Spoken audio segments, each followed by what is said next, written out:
podemos llegar a la conciencia no local, al alma, a través de la expansión de conciencia. Cuando entras en un estado expandido de conciencia, la persona es capaz de perdonar esa situación, es capaz de perdonar con el alma, porque llega a un nivel de profundidad, a un nivel de comprensión donde el amor es tan grande que es capaz de comprender, porque es capaz incluso de penetrar en la conciencia del agresor o de la persona. Sergio Marina, doctor en filosofía, terapeuta transpersonal, escritor y experto en estados expandidos de conciencia.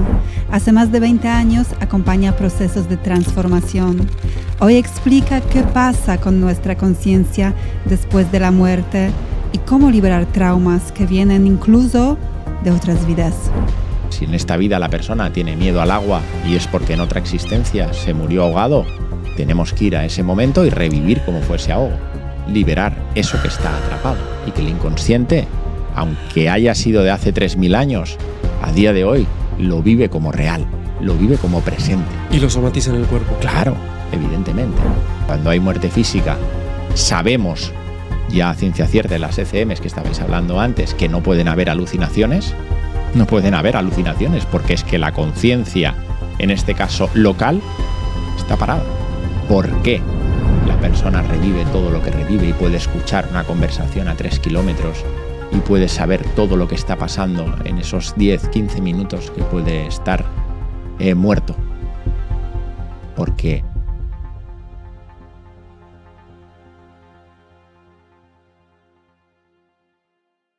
¿Estás sintiendo que la vida es mucho más de lo que nos han contado y quieres vivir más libremente siendo tú mismo a cada instante? Nosotros también. Quédate. Yo soy Juan. Yo soy Kasia y esto es Semillas de Inspiración Podcast. Aquí encontrarás inspiración para tu propio camino interno, las personas auténticas que te pueden guiar en tu búsqueda espiritual y conversaciones vulnerables que te mostrarán que no eres el único ni la única que se siente así. Asegúrate del cinturón. Dale al botón de suscribir y prepárate para un viaje interno. Vamos más profundo. Vamos.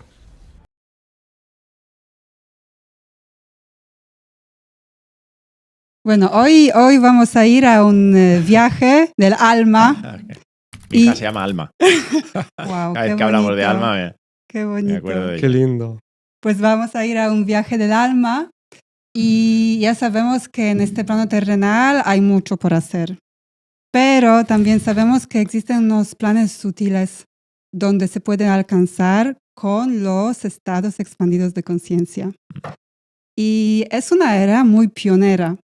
Me gustaría saber cómo empezaste a investigar esta área, cómo empezó tu viaje. Sí. Bueno, pues como todo buscador, ¿no? Buscador de la vida, lo que busca es explorar aspectos de lo denso a lo sutil que decimos en el campo espiritual. Primero empiezas a conocerte pues, físicamente, sabes que tienes un cuerpo y pones medios para que ese cuerpo poco a poco se vaya poniendo al servicio del alma, porque aquí lo que prevalece siempre y sin duda es la conciencia, es el alma, que cada uno pueda ponerle el nombre que sienta. Entonces, en ese viaje, al final, de lo denso a lo sutil, pues vamos explorando todo lo que tiene que ver con nuestras emociones, todo lo que tiene que ver con nuestro ámbito energético, por supuesto, muy importante, nuestro ámbito mental, ¿no? A nivel inferior y a nivel superior.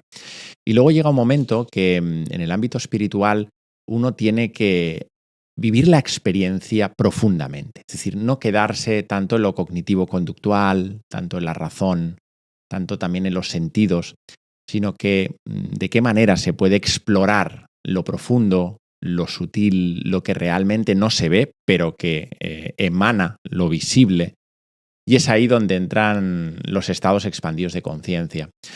Mi primer acercamiento fue con la respiración, por eso a través de la respiración y la hipnosis, que son mis dos grandes pasiones, pues he dedicado mis últimos años a investigar, a experienciar, evidentemente no solo con las personas, sino conmigo mismo.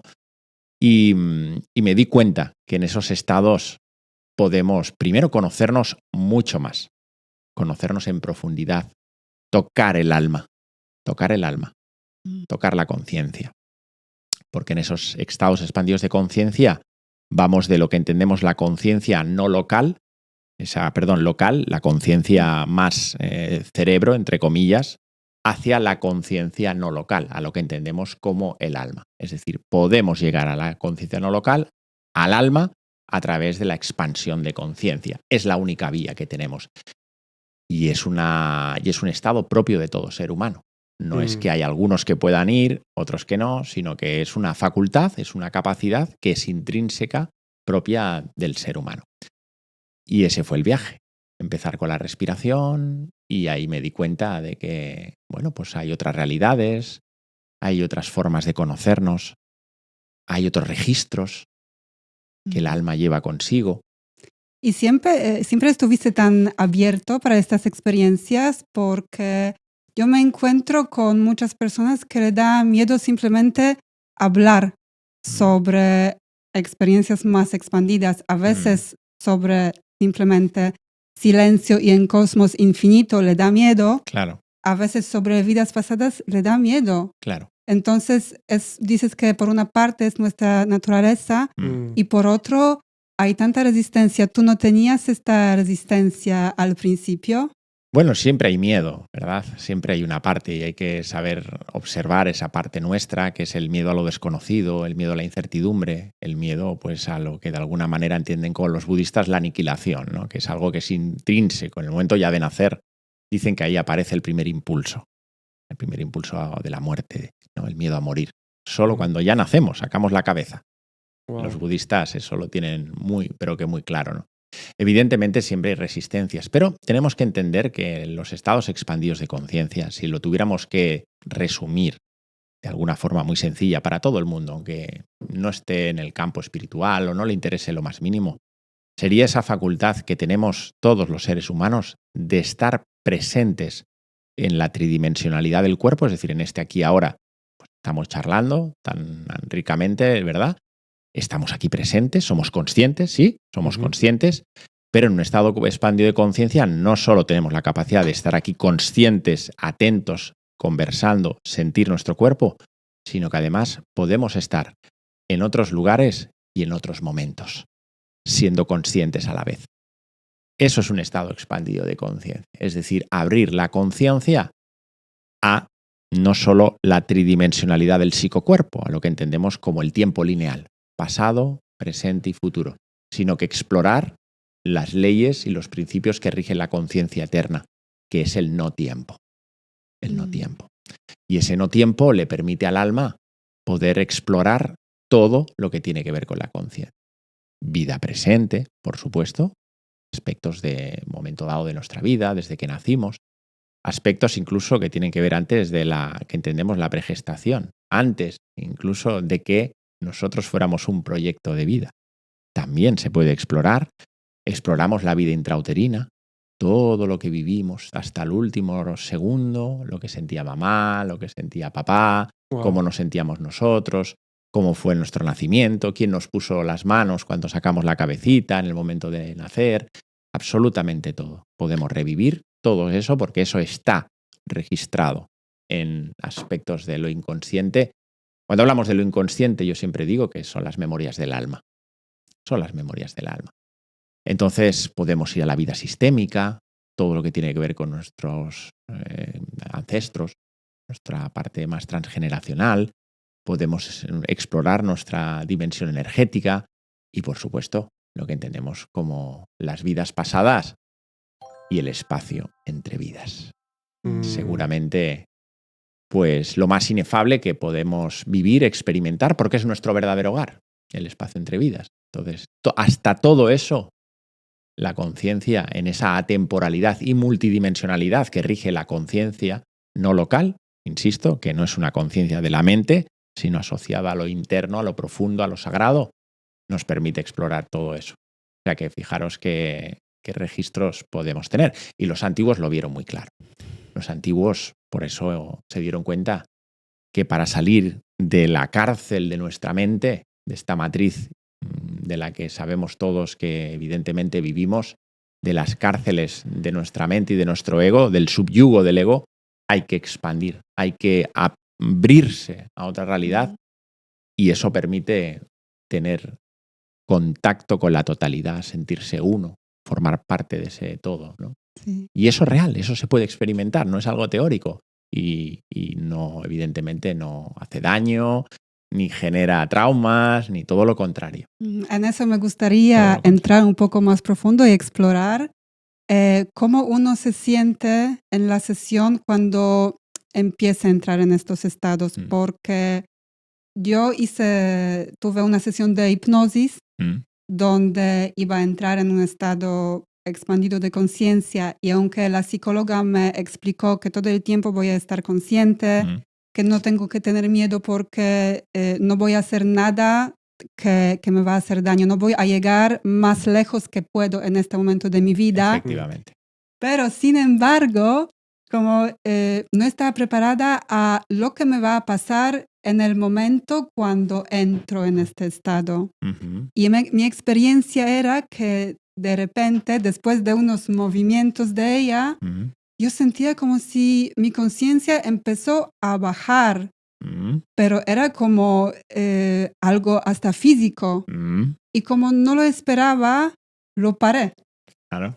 Entonces sentí durante otra parte de la experiencia, aunque sí vi muchas cosas, que estaba parada en el medio. Y a mí me gusta ir muy profundo, me gusta aprovechar. Claro. Entonces... Entiendo. Mira, nosotros en el análisis de la conciencia y la hipnosis expansiva decimos que en cada sesión, en cada momento, y al final la conciencia es así como se expresa en la vida de un ser humano. En cada momento la persona está capacitada de ver, sentir aquello que necesita sentir, ni más ni menos. Y esto es de un nivel de perfección y de un nivel de belleza tan grande, porque me da muchísima paz siempre en mi vida y muchísima libertad cuando estoy con una persona o estamos formando a alumnos que el día de mañana ayudarán a otras personas. El saber que la conciencia tiene una inteligencia tan grande que no va a permitir mostrarnos algo que pueda generar un daño a la persona. No te va a llevar a una vida pasada si no estás capacitado para verla. No te lo va a hacer. De hecho, Krishnamurti hablaba mucho de eso. Hay un libro, me parece que las 101 vidas de Alcione, y Krishnamurti decía, cuidado con aquello de querer ver vidas pasadas sin ningún fin, porque eso puede generar más daño que bien, ¿no? Y también decía, al final cada uno es capaz de ver hasta donde puede llegar a ver. Entonces, la conciencia es algo muy grande, es algo muy excelso que sabe dónde está el límite. Y yo lo he visto en las sesiones, llegar hasta donde podemos llegar y donde tiene que llegar la persona para integrar eso que necesita ver.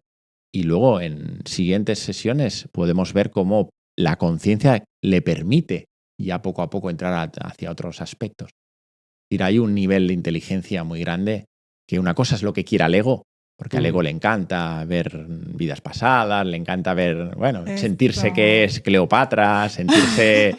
Sí, nos gusta ver muchas fantasías o sentirnos, pues en muchas batallas. Pero otra cosa bien distinta es cómo funciona el alma, cómo funciona la conciencia, que siempre nos va a emerger aquello, sobre todo lo prioritario que la persona necesite resolver, que la persona necesite sanar, ¿no? Para mí eso es muy importante. No sé si te he respondido. Sí, muy. ¿Sí? Es fascinante todo esto. A mí me surge una pregunta que es... se me fue. La conciencia siempre marca lo que corresponde en cada momento. Si se te fue, es que no te correspondía que fuese.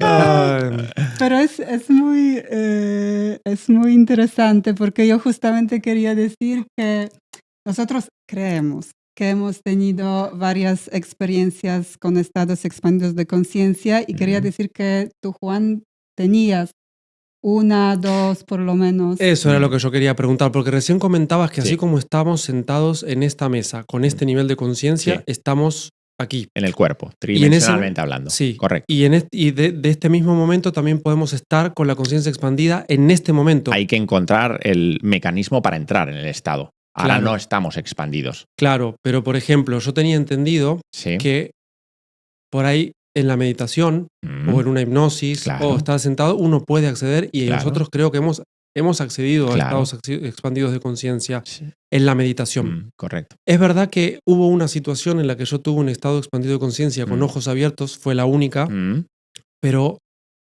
fue muy simple en realidad, si lo tuviera que explicar. Fue sentir una paz maravillosa y sentir que soy un ser realmente, que no soy una pequeña persona, sino que toda la mente y todo esto son herramientas que yo como ser tengo. Qué bueno. Sentía el cuerpo muy liviano, era como si estuviera flotando. Sí.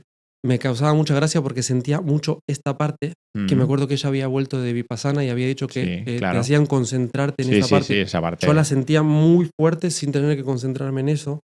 Estaba hablando con un amigo y me acuerdo que entrar en la memoria era como fácil, era como sacaba lo que necesitaba. Ahora el ego está intentando contarlo una historia. Era muy simple. Eso creo que fue un estado expandido de conciencia que apareció espontáneamente. Efectivamente, se dan casos y es frecuente. La meditación fue uno de los grandes recursos, de las grandes vías para expandir la conciencia.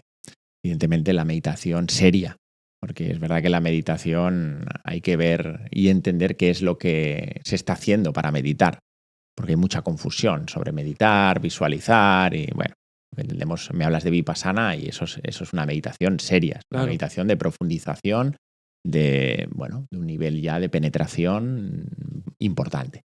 Entonces es normal y frecuente que expandamos conciencia, a veces de forma espontánea y de forma natural. De hecho, el sueño lúcido, por ejemplo, es una forma de expandir la conciencia. Lo que pasa es que no somos conscientes porque evidentemente estamos dormidos y la conciencia está en off. Pero estamos expandidos porque nuestra conciencia aprovecha siempre la fase nocturna para explorar, para salir del cuerpo, para liberarse, ¿no? Y transita por otros espacios-tiempos, otras dimensiones y tenemos esa percepción de poder habitar otros cuerpos, habitar otras... Entonces eso se da de forma natural. Ahora bien, para que no se dé de forma natural hay que impulsar ese estado. Entonces, ¿cómo lo podemos impulsar? Pues el estado meditativo es una vía. Los antiguos se dieron cuenta que hay plantas sagradas que ayudan a impulsar esos estados. La respiración, cuando trabajamos con hiperventilación, hay un momento que engañamos al cerebro y ahí podemos saltar. ¿Y qué pasa ahí? Porque no lo entiendo, me gustaría que... Sí, bueno, hay un exceso entre la relación de oxígeno y dióxido de carbono que se crea en esa hiperventilación y fisiológicamente hablando lo que se crea es que las ondas cerebrales, curiosamente el cerebro en vez de ir a más, porque en teoría estaríamos hiperventilados, van bajando. Y estamos en un estado meditativo, pero en un estado donde estamos hiperventilando, ¿no? Y esa relación que se dice entre dióxido de carbono y oxígeno hace que podamos engañar al cerebro y decirle, no, es que estamos meditando a un nivel muy profundo, ¿no? A la vez que podemos estar expandidos, ¿no? Entonces eso afecta ondas de nuestro cerebro. Sí, pero a nivel positivo, porque no solo nos permite entrar a niveles alfa, incluso más bajos, más lentos, sino que sabemos que la hiperventilación nos ayuda a alcalinizar el cuerpo, nos ayuda a mejorar nuestra psicobiología interior. No olvidemos que la respiración es el registro psicoemocional de una persona, es la radiografía perfecta. Yo cuando veo a una persona respirar, puedo saber perfectamente en qué momento de la vida está, cómo está a nivel de apegos, cómo está encarnado en lo material, qué miedos puede estar transitando. La respiración es la vida, es el aliento de Dios, tiene toda nuestra información de todo nuestro periplo vital.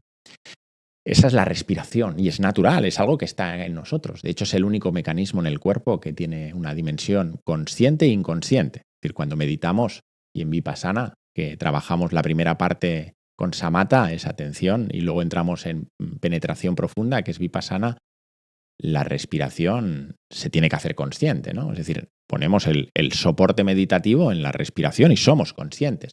En mindfulness hacemos lo mismo, ¿no? Cuando caminamos, fregamos los platos, atención plena en la respiración. Pero el mecanismo inconsciente de la respiración está. A veces la respiración no respira y nosotros no ponemos conciencia. Tiene ese movimiento muy bonito, ¿no? Y nosotros, por ejemplo, en la hipnosis y en el análisis, lo que empleamos es la emoción. Y esto muchas personas no lo saben. Cada vez que nosotros nos emocionamos o tocamos un sentimiento, ya estamos en otro sitio, en otro momento. Entonces aprovechamos ahí el momento para decirle a la persona, ¿y dónde estás cuando sientes? ¿Dónde estás en qué sentido? Cuando la persona está tumbada en el trabajo y viene a resolver algo o quiere trabajar lo que sea, una fobia, un miedo, una insatisfacción, un dolor, algo psicobiológico, lo que sea, no lo sé, lo que tenga que resolver. Lo que hacemos es, ¿con qué conectas para que eso te duela? Bueno, conecto con la tristeza. Venga, siente la tristeza. Venga, muy bien, siéntela. La persona en el momento que ya conecta con la tristeza, no solo está allí conmigo, está también en otro sitio. ¿Qué quiere decir? Que la emoción es la puerta de entrada a los estados expandidos de conciencia. Bueno, esto que estás diciendo... Si tú ahora mismo conectaras con algo bello, por ejemplo, me decís alguna cosa que conecte con algo mío y a mí me genere ya movimiento y empiece, pues eso, a manifestar la emoción. Si yo tiro del hilo y me tiráis del hilo, yo no solo seré consciente de que estoy aquí con vosotros, sino que estoy en otro lugar. Por eso empleamos la emoción. Eso es increíble lo que estás diciendo porque me estás confirmando algo que me pasó a mí en una sesión de rebirthing, que es respiración. Yo soy renacedor también. Bueno, entonces tuve una sesión y yo sentí justamente eso, porque yo venía como quitándole valor a la emoción. Era como que venía con toda esta lectura de Krishnamurti, toda la elevación espiritual y estaba rechazando toda mi experiencia humana, la emoción, claro. Todo. Lo estaba como, no, yo me voy a sentar a meditar y bueno, hasta que me recibí cierto feedback como, mira, tú hasta que no trabajes esta parte, esta dimensión, importantísimo. no vas a poder, porque no tiene sentido, te estás escapando. En esa sesión de rebirthing, lo que sentí era eso mismo, que a través de la emoción salí disparado. Claro. Era como que de repente, salí disparado es un ejemplo, es una palabra, no salí disparado. Claro. Simplemente hubo un cambio de perspectiva, hubo un cambio y me vi como la simpleza de la divinidad. El aquí y ahora simple, expandido y maravilloso, pero fue a través de las emociones, fue a través de estar llorando y riéndome al mismo tiempo. Era emoción, emoción, fue ¡pah! Correcto, qué bueno. Sí. Es así. Por eso, fíjate, de hecho ahora vamos a publicar un libro en colaboración con Nacho Blasco, que es El engaño espiritual. Wow. Mirad el título, ¿eh? Potente. Qué bien. No sé si alguien se animará a comprarlo ya con el título. Yo sí. Porque cuando le hablamos al ego de engaño espiritual, dice, esto no va conmigo, ¿no? Bueno, mi humilde caminar en esta vida, como vosotros y como tantos, ¿no? En los que, bueno, pues intentamos comprometernos con el trabajo interior y hay luces y hay sombras, ineludiblemente. Hay subidas y hay bajadas, ineludiblemente. Pero si algo tengo claro con el paso de los años es que no se puede vivir una espiritualidad profunda, seria, no de manual, ni de bolsillo, ni de esto de a 30 días para llegar al cielo y conecta con la ley de la abundancia, de la atracción, que llegarás a no sé dónde. Bueno, hablamos de espiritualidad seria y profunda sin trabajar la dimensión personal. Y ahí hay mucho desajuste, porque mucha gente quiere hacer la vía fácil, el camino del atajo, se saltan la parte personal y quieren llegar a lo transpersonal. Y eso no funciona así. La dimensión transpersonal opera a través de la dimensión personal. Si no trabajamos con nuestra dimensión físico, energética, mental y emocional, no pensemos que vamos a vivir una espiritualidad bien enraizada y bien colocada y bien dirigida en esta vida. Y ese es uno de los grandes engaños que tiene la espiritualidad. Uno de los grandes engaños que la gente al principio nos ha pasado a todos. Abrimos los ojos, despertamos y ahí el ego empieza a darse cuenta que puede perder el control cuando despertamos y es muy astuto, se reviste de mantras, se reviste de pañuelos de sentirse muy espiritual, abandona la dimensión físico-energética y emocional. Dice, yo tengo esta herida, no la quiero mirar. Tengo esta emoción que me duele, no la quiero mirar. Y eso sí, cada día canto muchos mantras, medito. Cuando alguien se acerca digo, yo soy espiritual, voy a muchos cursos. Cuidado con eso porque abandonamos la dimensión persona y vivimos en una fantasía en toda regla, ¿no? Qué importante que tocas este tema porque los temas de emociones, de pensamientos que están asociados con ellos están muchas veces asociados solamente con el trabajo de terapeutas, psicólogos y no se toca este tema que eso es parte de nuestro trabajo espiritual, que esos son verdaderos primeros pasos, que psicología no es solamente una ciencia para nuestra mente, que es parte de camino espiritual. Totalmente. bueno, la psicología ancestral es la psicología del alma, no lo olvidemos. Pasa que se cambió con los años, pues la dimensión y únicamente reducida ahora prácticamente a lo cognitivo-conductual.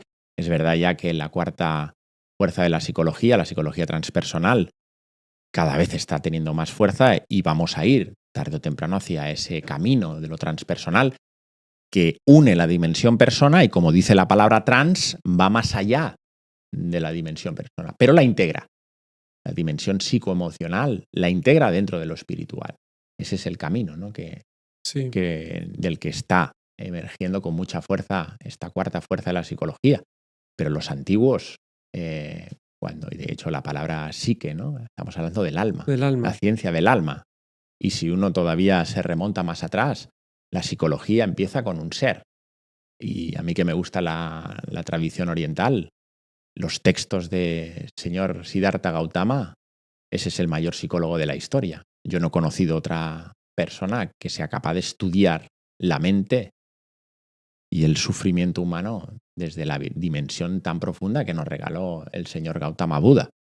Y si nos vamos más atrás y él todavía... no habló ni de Dios ni de nada, porque cuando él le preguntaban, ¿usted cree en el alma?, él guardaba silencio. Él no quiso ni entrar allí, ni en el alma. Solo se dedicó a estudiar la mente. O sea que fue un gran estudio. Bueno, a mí justamente una de las cosas que me llamaba la atención cuando hablaba con un amigo que también es filósofo y le gusta la filosofía occidental, y siempre que hablamos de espiritualidad es como nos vamos a los chakras, y yo no creo en los chakras, sino y como que... Y yo lo que descubro es que antes de entrar en los chakras es un nivel ya muy avanzado, es cuando ya empezás a experimentar ciertas cosas, que hablaban de vasanas, hablaban de samskaras. Sí. Son patrones. Patrones de conducta. Inconscientes.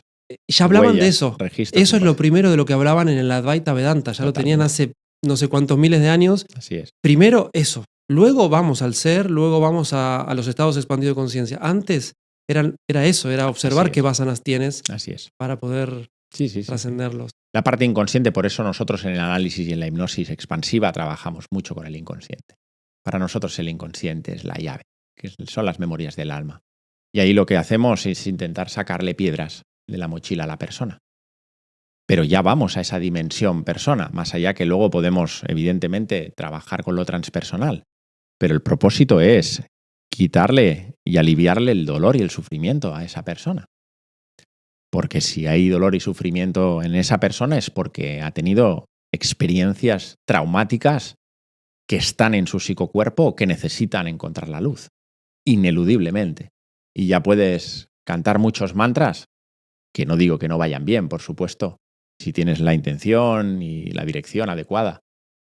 Pero si no vas a trabajar aquello que está todavía latente y que en tu cerebro hay rutas neurobiológicas donde se activan respuestas en tu día a día y patrones que se repiten una y otra vez en tu día a día. Te sientes de la misma manera cada día cuando alguien te dice no sé qué, repites tus acciones constantemente, atraes un perfil de hombre o de mujer a tu vida una y otra vez. Todo eso no es casualidad. ¿Quién gobierna nuestra vida? Nuestro inconsciente, que rige más del 95% de nuestras acciones, de nuestras conductas. Nos levantamos cada día, hacemos los mismos movimientos, hacemos el mismo gesto cuando nos lavamos los dientes. Decimos adiós siempre con la misma mano, cogemos el coche y encendemos la radio haciendo es lo mismo, repetimos. Entonces, claro, esas repeticiones vienen de lo que los antiguos hablaban, de esos samskaras, de todas esas huellas, registros inconscientes, que muchos vienen de estas vidas, de esta vida, pero otros vienen de otras existencias. Y es ahí donde hay que ir quitándole capa y bueno, pues que la persona tome conciencia. Lo más importante, y eso es meditar, como decía Krishnamurti, en una de sus entrañables charlas debajo del olivo, y que es meditar. Se quedaba en silencio y cuando estaban todos nerviosos hablaba y decía darse cuenta, y dejaba al público diciendo claro, darse cuenta, eso es meditar. No se engañen estando en ¿no? En posición así, cuando luego vamos con la cabeza. Pero, por ejemplo, a mí Krishnamurti me encanta. Pero justamente hoy tuvimos un insight, porque ella abrió una parte del libro y salió justo lo que íbamos a hablar en este tema. Y yo me daba cuenta que, claro, yo empecé con Krishnamurti y me quise ir ya al fin del proceso. Porque Krishnamurti dice lo que tú dices, va muy a la raíz. No hablaba de trascender la persona, no hablaba nunca de la persona, él hablaba de siempre llevaba todo a lo simple. Entonces, claro, yo me quedé ahí y me di cuenta que en realidad hay diferentes maestros y diferentes procesos para diferentes partes del camino. A mí Krishnamurti me sembró una semilla. Por supuesto. Y esa semilla empezó a crecer, pero no podía no avanzar, no podía descubrir más. Claro.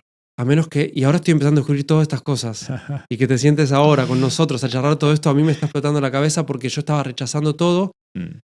Y digo, wow, todavía hay un montón de cosas tan maravillosas y tan ricas para explorar y entrar en eso y no quedarme con Krishnamurti decía que hay que ir a la raíz. Sí, yo creo que todo llega en el momento adecuado, ¿no? Yo creo que en el ámbito de la conciencia, en el desarrollo, hay mucha sed. De hecho, los orientales, los hindúes hablan de Trishna, es la sed del alma. La sed del alma nos empuja a buscar, a encontrar, a enamorarnos de Ramana Maharshi, como me pasó durante mucho tiempo. No solo de la Ramana, y me pasaba todo el día preguntándome ¿quién soy yo? ¿Quién soy yo? ¿Quién soy yo? Y luego te das cuenta pues, que el quién soy yo, pues para Ramana era muy útil y es una herramienta de autoindagación brillante, vamos, ¿no? Porque cuando uno hace un movimiento o piensa de una manera o siente de una, cuando se mira a sí mismo y dice quién es el que está sintiendo esto, te das cuenta que es el personaje, que es el ego. Pero hay más cosas en la vida, ¿no? Hay más trabajo interior y tenemos obligaciones en el sentido de que compartimos con personas, hay trabajo, tenemos hijos y la vida no puedes estar todo el día quién soy yo, ¿no? Entonces, bueno, eso está bien en un momento del camino, en un nivel de evolución adecuado y yo siempre digo que al final todo llega cuando el discípulo está preparado para que llegue. Entonces, en cada momento de la vida te das cuenta que te va poniendo las personas y las enseñanzas adecuadas, que son las que uno necesita, que para lo mejor a ti serán las mejores, acercarte a las enseñanzas de Ani Besant o Blavatsky, y para otros será Krishnamurti, y para otro Ramana Maharshi, y a lo mejor para mí en este momento de mi vida es Ken Wilber, porque integra la dimensión persona y la dimensión espiritual. Yo siempre digo que al final lo que prevalece es uno con uno mismo, porque al final la espiritualidad es experiencia. Se tiene que llevar al cuerpo, se tiene que integrar de verdad. Y ahí no hay manuales. Cuando uno la lleva a su vida, se da cuenta de que, bueno, Krishnamurti pensaba como pensaba porque era un avatar. Llevaba un nivel de evolución muy grande, pero muy grande. Entonces no podemos compararnos, ni debemos compararnos con otro ser humano porque estamos todos en un proceso muy distinto. Entonces el camino se hace caminando y cada uno con sus propias experiencias, teniendo la apertura pues, de que evidentemente estamos en pañales, todos, aprendiendo, pero vamos, como si fuéramos bebitos en esta majestuosidad llamada vida. Entonces, experiencia, entrar en las experiencias, verse, observarse y cuantos menos referentes puedan haber, mejor. Porque si no, entramos en el proxelitismo espiritual, ¿no? No, lo dice Krishnamurti. Y como lo dice Krishnamurti, yo soy cuerpo. No, tengo cuerpo, pero no soy cuerpo. Vale, está bien. Pero al final, sé contigo mismo. Al final, lo más impecable que puedas. Trata de ser honesto. Busca en aquellas partes que tengas que sanar y resolver. Y cuando eso poco a poco se vaya dando, conectarás más con esa dimensión profunda. Exactamente. Porque... Esa es mi forma de verlo, cuidado, que yo entiendo y he sido un apasionado de las tradiciones y de muchos de los grandes, pero con los años uno, pues eso, se va dando cuenta que el camino lo tiene que hacer uno solo, que evidentemente tenemos grandes lecciones de vida que nos han regalado, sin duda, pero hay que ponerlas en práctica, Nosotros también estamos como profundamente enamorados en los maestros, en profundizar en la conciencia, en todo eso.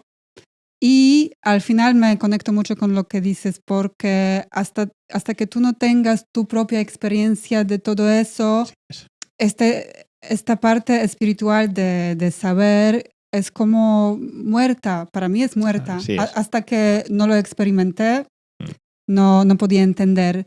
Y también es importante enfatizar que los estados expandidos de conciencia como no es una manera de pensar, porque alguien puede decir, Y si las personas se imaginan esto, y la imaginación ya es el pensamiento, ¿no? Y aquí me gustaría conectarlo justamente, que decía Krishnamurti. El cerebro y su pensamiento funcionan en un nivel muy superficial, por muy profundamente que el pensamiento pueda creer que ha viajado, porque el pensamiento, por mucho que haya experimentado, por hábil y erudito que sea, es superficial. El cerebro y sus actividades constituyen un fragmento de la totalidad de la vida. El fragmento se ha vuelto completamente importante para sí mismo y para su relación con otros fragmentos. El pensamiento jamás puede comprender o formular la totalidad de la vida. Así es, así es. Pues Krishnamurti, ¿qué os voy a decir, ¿no? Al final, pocas palabras quedan. Mira, la ciencia nos dice, la neurociencia, que el ser humano, desde que se levanta hasta que se acuesta, tiene más de 60.000 pensamientos al día. No son pocos. El 95 o más por ciento son inconscientes, es decir, que no sabemos ni lo que pensamos, no nos damos ni cuenta. Y todavía sabemos más, que los pensamientos que hoy tuvimos son los mismos, casi todos, que tuvimos el día anterior. Entonces, creernos el pensamiento y vivir desde el pensamiento, sin lugar a dudas, que nos lleva a un único lugar, que es el sufrimiento. Es el sufrimiento, eso ya lo sabemos.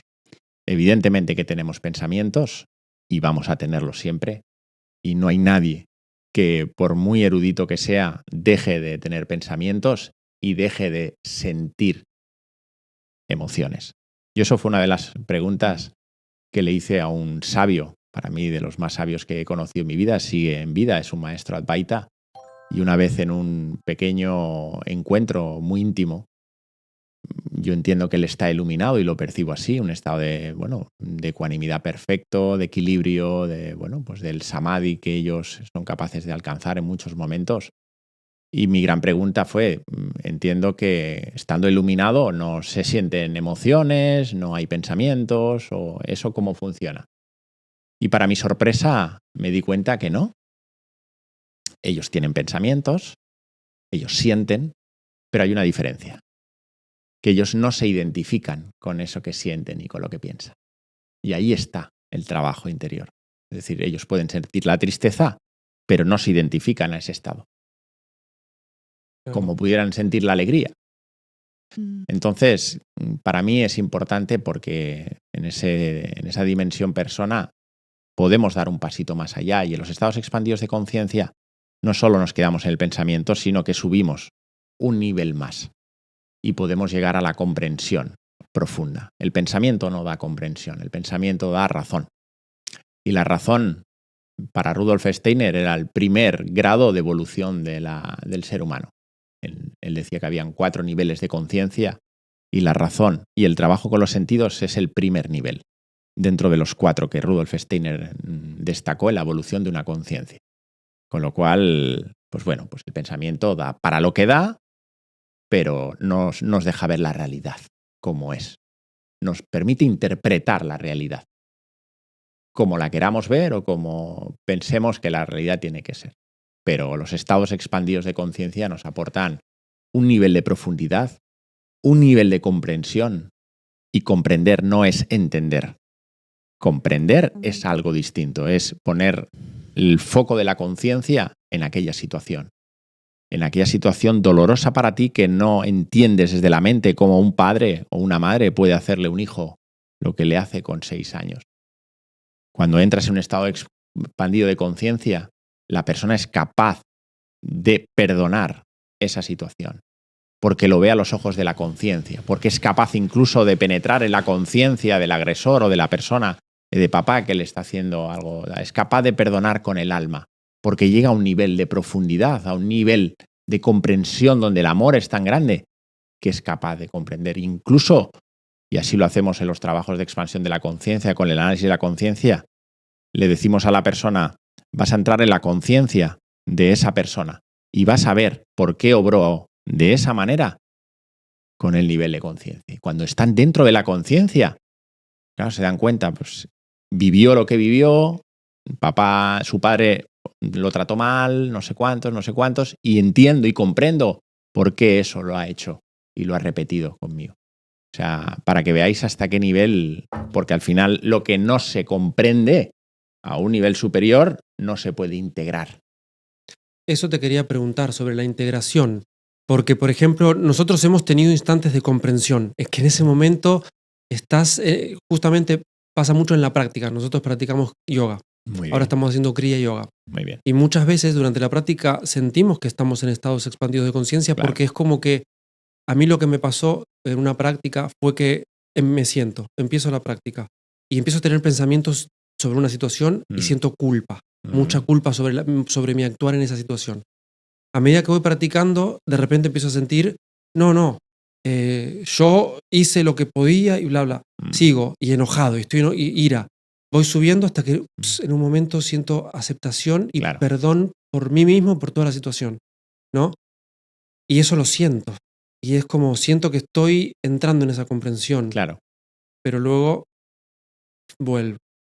Y se me va presentando. Es como, diría, sí, es como un músculo, te pregunto, ¿no? Esta integración, cuando los pacientes o las personas entran en esos estados expandidos de conciencia, puede suceder que trasciendan algo, que comprendan algo y absolutamente ese perdón ya se quede instaurado. Así es. Pero normalmente también puede suceder que requiera sesiones. Efectivamente, si el dolor a veces es tan profundo y está muy enquistado y hay patrones y programas que a veces están muy, pero que muy latentes. Ha habido, en nuestro viaje del alma, hemos tenido encarnaciones muy duras, donde ha habido atrapamientos del alma en muchas experiencias antes de dejar el cuerpo y eso pues va con nosotros.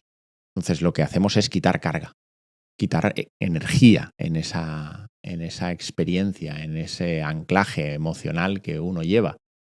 Evidentemente, la comprensión y la integración, la persona se la lleva y la puede ver desde un nivel profundo y con un nivel de amabilidad interior que no se puede, os lo digo de verdad, yo diría ni tan siquiera imaginar que se pueda hacer desde la mente, porque tú desde la mente lo puedes entender, pero vas a seguir dándole vueltas al patrón. Si no lo comprendes y lo integras, eso va a seguir repitiéndose.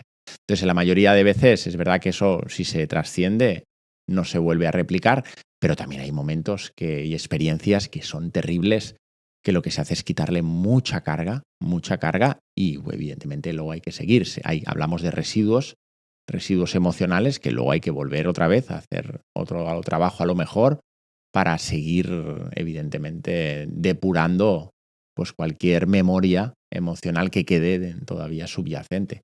Claro. Sí, claro, esto como todo en la vida, ¿no? Depende de la carga también energética, emocional que haya detrás. Eso quería preguntar, esto de quitar la carga, quitar esta energía, ¿cómo se hace esto? ¿Cómo resignificando, siempre, catarsis. Tiene que haber catarsis. Es decir, nosotros, tanto en el análisis de la conciencia y la hipnosis, y por supuesto en la respiración, lo que se busca es comprender lo incomprendido, sentir lo no sentido y liberar aquello que está atrapado. Y eso tiene que aflorar, la persona lo tiene que vivir. Si en esta vida la persona tiene miedo al agua y es porque en otra existencia se murió ahogado, tenemos que ir a ese momento y revivir como fuese ahogo. Sin duda.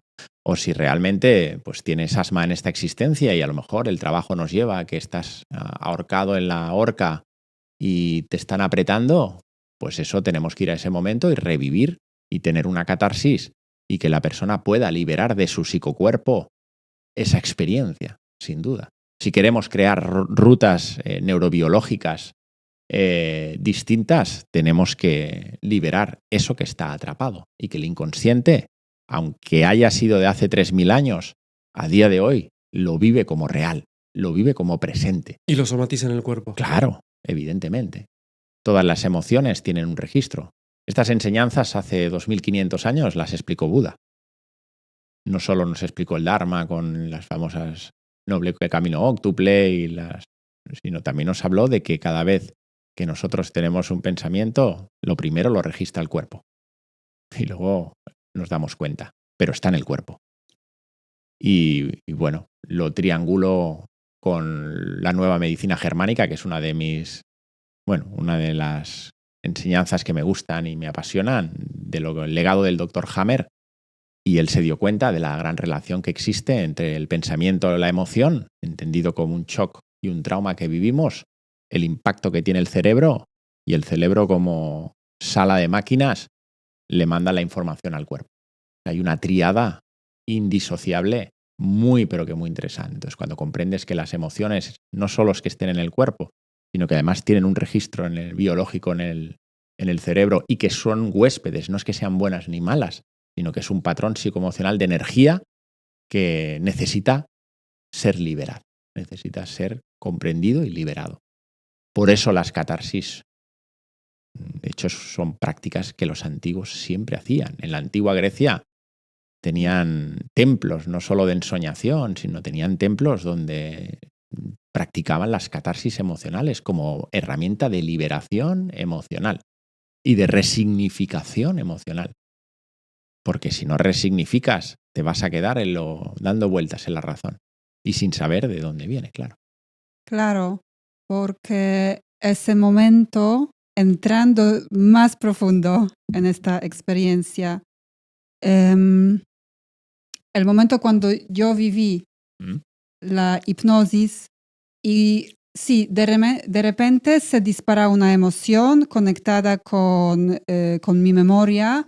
Y sí, de repente salió de mí un llanto que parecía que tenía 40 años. Claro. Muy potente, muy guardado, que uno como no está consciente que eso está ahí. Así es. Y sentía esta emoción. Pero por otro lado, como estaba consciente que lo estoy reviviendo, que eso está en mí, que eso ya pasó, que eso es algo que estoy viviendo con fuerza y emoción que está ahora, pero estoy consciente. Entonces estoy un poquito más alejada de eso. Entiendo. Pero me imagino que para terminar este catarsis, porque por catarsis yo entiendo llanto, gritos, una experiencia fuerte. Por supuesto. Catarsis quiere decir salir hacia afuera. Sí. Sacar hacia afuera. Es un término griego que significa hacia afuera. Entonces, eso que está en el cuerpo, eso que está retenido en el inconsciente y en el psicocuerpo, al final es todo a la vez, eso tiene una salida hacia afuera. Y eso permite la liberación y en el estado expandido, la comprensión.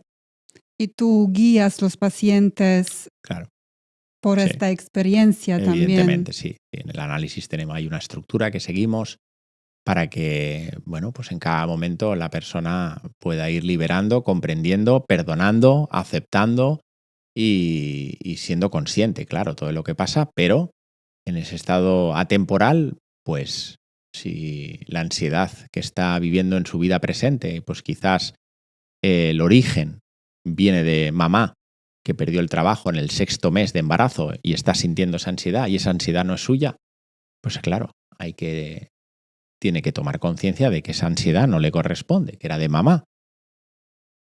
Entonces, todo esto es un trabajo artesanal, como digo yo. Un trabajo de ir tirando del hilo, ir acompañando a la persona y es ella la que va reviviendo lo que tiene que revivir, lo que tiene que experimentar y lo que necesita liberar. Le vamos acompañando y guiando a que pueda comprender lo incomprendido, como os decía, sentir lo no sentido, porque la mayoría de experiencias traumáticas que hemos vivido en silencio y en soledad son experiencias que las hemos vivido sin expresar. Nos las hemos tragado. Y psicobiológicamente hablando, todas las experiencias que tragamos tienen siempre un precio en nuestro cuerpo. Empieza por la garganta y a veces tiene que ver con el estómago y tantas otras cosas, ¿no? Lo aclaraste. Sí, bueno, es increíble. Tengo tantas preguntas y tantas vertientes porque te entiendo. Hay muchas cosas que me gustaría hablar, sobre todo porque hablaste de Buda y yo, leí algunos libros, de algunas biografías de Buda. Yo sé que lo que se escribió de Buda siempre se escribió 100 años después de su muerte, entonces no sé cuánta veracidad hay, pero lo que sí sé o lo que leí es que él hacía yoga. El yoga, en realidad, la gente piensa que es hacer posturas, pero el yoga tiene los 4 finales pasos del yoga son entrar en estados expandidos de conciencia, siendo el samadhi el final y el más elevado. Es samyamas. Sí, Que es un poco lo que hablabas también de las SMs, que son como samadhis, son estados expandidos de conciencia. Y entonces, claro, la enseñanza de Buda, el Dhamma, que todos los maestros tenían en esa época, lo podían comprender, como bien dijiste, usando esa palabra, solamente entrando en estados expandidos de conciencia. Claro. Él enseñaba con palabras todo esto que estamos hablando y decía él que el pequeño yo no existe y se llama anatta. Sí, anatta, sí. Anatta, exactamente. Sí. No existe el pequeño yo. Sí. Entonces, ¿qué sucede? Las personas flipaban con eso, teóricamente. Pero para poder experimentarlo había que entrar en estos estados expandidos de conciencia que mencionas. Y ahí es donde uno empieza a vivirlo y a vivir de otra manera. Entonces, a mí me está llamando mucho la atención todo esto que está sucediendo, porque los maestros que yo venía siguiendo no hablan de toda esta cuestión. Claro. Y ahora hay personas como vos, súper estudiosas, súper potentes y profundas, que han experimentado todo esto y traen otra más información, más trabajo. Claro. Es verdad que los antiguos hablaban de todo esto, pero no en los términos de estados expandidos de conciencia, porque al final se dieron cuenta que ese era el estado de verdad. Era el estado, era el camino, era la vía. O sea, nosotros aquí, y sobre todo cuando entra ya la ciencia materialista, el pensamiento newtoniano, cartesiano, y empezamos ya, lo que no puedo tocar no existe. Lo que no pienso es... Entonces, ahí el paradigma cambia por completo y vivimos todavía desde ese paradigma, ¿no? Por eso hemos creado esta falsa realidad entre, lo que entendemos que es real y no real, lo que puedo tocar, lo que no puedo tocar, lo que toco es lo que existe, lo que no toco no existe, y todavía seguimos en esta pelea artificial que tiene los días contados. Sí, por eso explicabas una cosa. Pero los antiguos no tienen ECMs han habido siempre. Esto no es algo nuevo, ¿no? Si uno lee los textos de Platón, en la República ya Platón habla de que hay una experiencia con el soldado reviviendo una ECM. No le puso ECM. Claro. Le hemos puesto ahora, recientemente, ¿no? Con el famoso libro de Raymond Moody, ¿no? Vida más allá de la vida, donde se hablaba pues de lo que él observa, y ahí desató pues una gran explosión en el campo de las experiencias cercanas a la muerte, pero que, insisto, esto no es nuevo. Claro. Que se está estudiando, que se está investigando y que se le están poniendo los términos adecuados. Esto es reciente, pero que se ha vivido desde la noche de los tiempos. Por supuesto que también. Igual que la hipnosis, igual que todo. Al final todo, no hay nada, para mí no hay nada nuevo. Todo está escrito. Eso sí, lo que hacemos es con el paso de los años vamos actualizando el argot, lo vamos acercando a un lenguaje pues cada vez más entendible y a los tiempos a los que estamos, ¿no? Pues ahora la mecánica cuántica parece que está cada vez tomando más fuerza, pues vamos adaptando un poco a todo ese espectro más moderno y quizás más de la era actual. Pero todo esto ya está escrito. Los antiguos trabajaban con los estados expandidos de conciencia, como el que se bebe un vaso de agua diario. Es que serán sus estados. Y esas serán todas las enseñanzas. Claro. A las que acudamos. ¿Que no le pusieron esa etiqueta? Ya. Pero eso os aseguro que los trabajos serios pasan por esa vía, ¿no? Pero es increíble porque el otro día también te escuchaba decir algo que también me llamó mucho la atención, que es, yo lo traduzco así, corregime si me equivoco, es cuando hablabas de las ondas, ¿no? La onda más lenta es más sutil. Claro. Y la onda más rápida es la materia. Entonces eso es lo que no, es al revés. La onda lenta, cuando son frecuencias lentas, hay más densidad. Vale. Entonces cuando es más rápida y más juntas, son más rápidas, es más sutil. ¿Vale? Entonces eso lo que prueba es realmente que la materia viene de lo invisible. Por supuesto. Viene de lo que se llama el Om. Correcto. Es una vibración. La primera vibración. Sí, y eso es una gran prueba que no hace falta probarla en un microscopio o en una ecuación que ya matemática. Está probada, ¿eh? Sí, pero... Ese famoso bosón de Higgs, la partícula de Dios, no deja de ser. Lo que dice la mecánica cuántica es que el vacío no existe. O sea, que el vacío vibra. No es el vacío que la mente entiende, no. Es que aquello es vacío, no hay nada, no. La ciencia, lo mismo que decían los antiguos, si uno lee los Puranas hindúes, o se lee los textos védicos, no solo es con el Om, sino se habla de lo inmanifestado. Los antiguos también hablan de aquello. Le podemos llamar el nombre que quiere decir que es de lo que es la nada está el todo. Del vacío, el vacío vibra. Yo escribí hace un año, no, recientemente, hará un año, un libro que tiene que ver con el Kybalión. Y hay un principio, una ley hermética, que es la ley de vibración. Y nos dice claramente, toda la existencia vibra, no hay nada que no pueda vibrar, todo está vibrando. Y el vacío vibra. Y de ese Om, la reverberación del Om, esa reverberación del Om es la creación de la manifestación en todas y cada una de sus dimensiones. El señor Pitágoras de Samos, con una lira de 7 cuerdas, descifró el universo entero.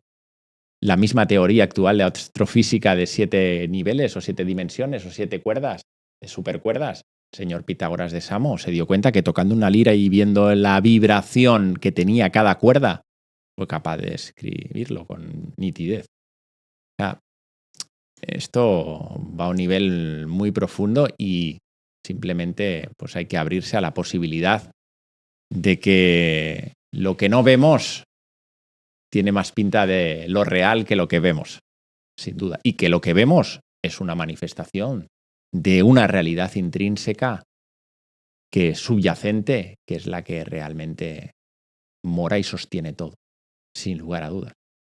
Y luego sabemos también a través de la mecánica cuántica, por ejemplo, el papel que juega el observador en la realidad.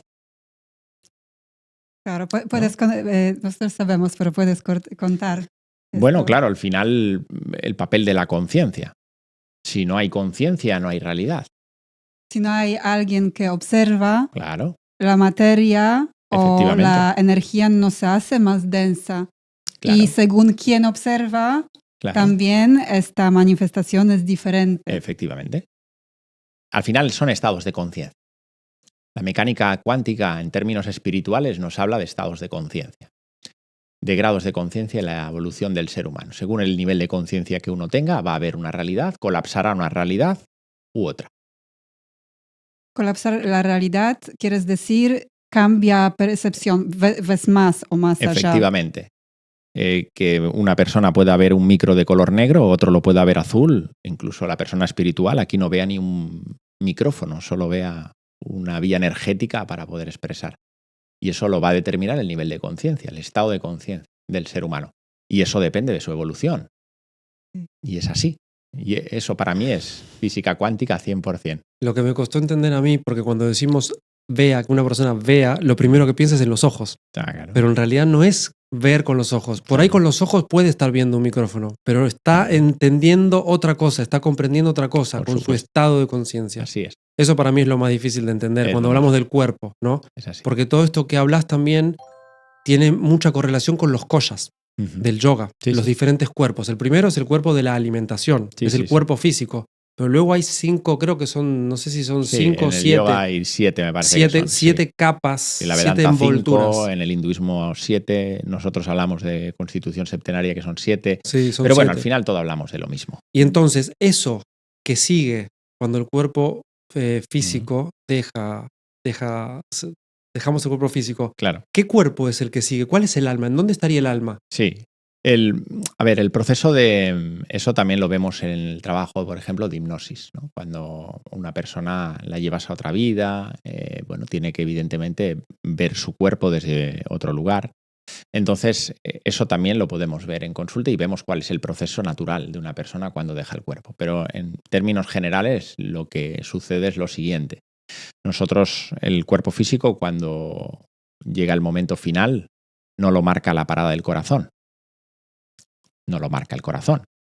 Puedes estar muerto el corazón, pero si el cordón de plata sigue funcionando, la persona sigue en vida. Eso pasa en las ECMs.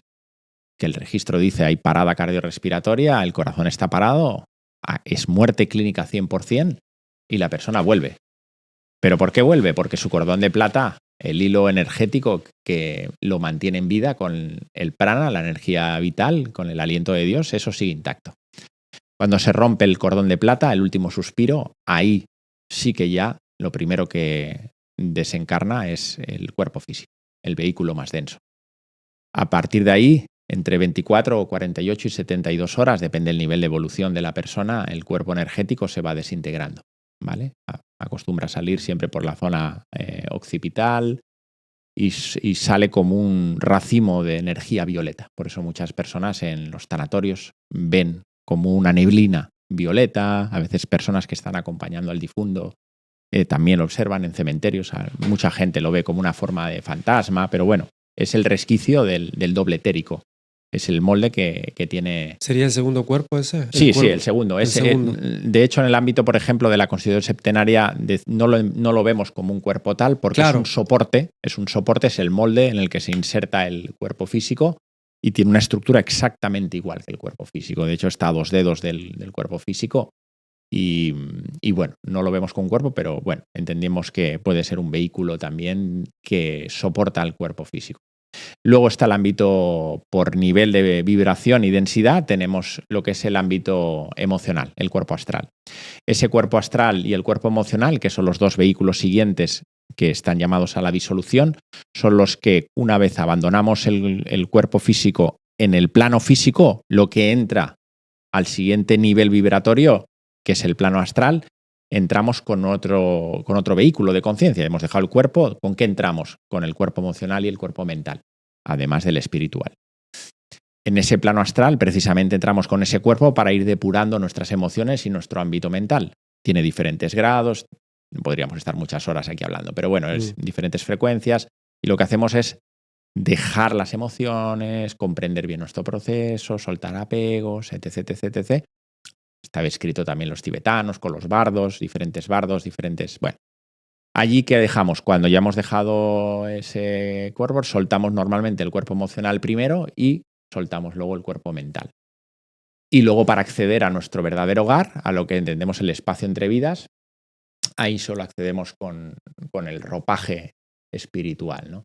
Y allí pues podemos hablar de 3 cuerpos, normalmente hablamos del cuerpo causal, de la parte búdica y la parte átmica. Pero bueno, para no liarlo para las personas que están empezando y demás, el cuerpo espiritual. Entramos con un cuerpo espiritual al plano espiritual, solo con el cuerpo espiritual. El resto de cuerpos ya los hemos ido dejando en las diferentes dimensiones y en los diferentes planos vibracionales que nos permitían vivir esa experiencia en esos aspectos vibracionales. Si no, no podríamos vivirlo. Pero en el plano de luz, en nuestro hogar, en el espacio entre vidas, solo entramos con el cuerpo espiritual, ¿no?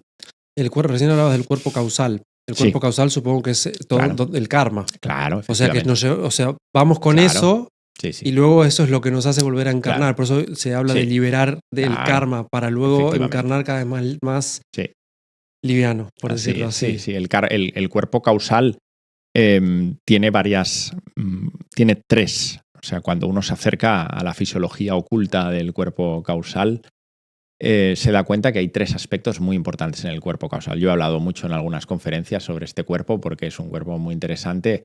El cuerpo causal tiene 3 energías, 3 fractales y 3 radiaciones distintas. Por un lado, recoge todas las relaciones de causa y efecto de todas nuestras existencias, lo que entendemos como el karma, ¿sí? Causa y efecto. Karma no es nada ni bueno ni malo, simplemente es creatividad, crear causas y efectos de toda nuestra existencia. Eso está en el cuerpo causal. El cuerpo causal también recoge la energía de nuestra alma, de lo que entendemos como la conciencia no local. Recoge un anclaje del alma. Es decir, el alma tiene varios anclajes y un principal lo coloca en el cuerpo causal. Importante porque cuando nosotros en el salto evolutivo pasamos de animales que vivimos con alma grupal, cuando individualizamos, creamos cuerpo causal. El cuerpo causal se crea en el momento de que pasamos al reino humano. Dejamos el reino animal y entramos en el reino humano. Ahí entra el cuerpo causal. Y finalmente, no solo están las relaciones de causa y efecto, está también el fractal del alma, lo que entendemos como un fractal, sino que también está el concepto de manas. Manas en su espectro tiene 2 anclajes, inferior, que es mente, y ese ya ha quedado disuelto, y mente superior, que para mí es muy importante, que es un aspecto de la mente, pero no el de la mente parlanchina y del pensamiento, sino el que entendemos a nivel científico, por ejemplo, como la mente abstracta, la parte del hemisferio derecho, la parte de la creatividad, de lo trascendente, del arte, todo lo que tiene que ver con esa parte de cultivo de la mente superior. Por eso al final las lecturas y todo esto lo que impulsan el estudio profundo en todas las tradiciones, fijaros siempre se ha invitado al discípulo a que estudie, pero no para que estudie y desarrolle lo intelectual, no, sino para que apunte a esa mente superior. Entonces el cuerpo causal tiene también la energía de manas en su dimensión superior.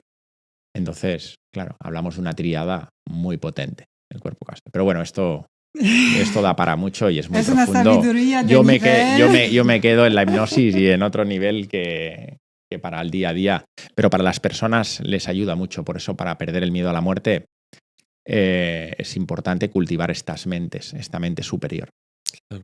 Porque le va a ayudar a la persona, sin duda, a expandir esa mente que nada tiene que ver con la mente parlanchina y que es la mente a la que apunta, por ejemplo, el trabajo meditativo, ¿no? Busca ir a un nivel de altura, de penetración más alto para que en algún momento de nuestra vida se abra Antakarana. Antakarana es la llave, la puerta que une la divinidad que somos con la parte personal, ¿no? Es la llave de paso.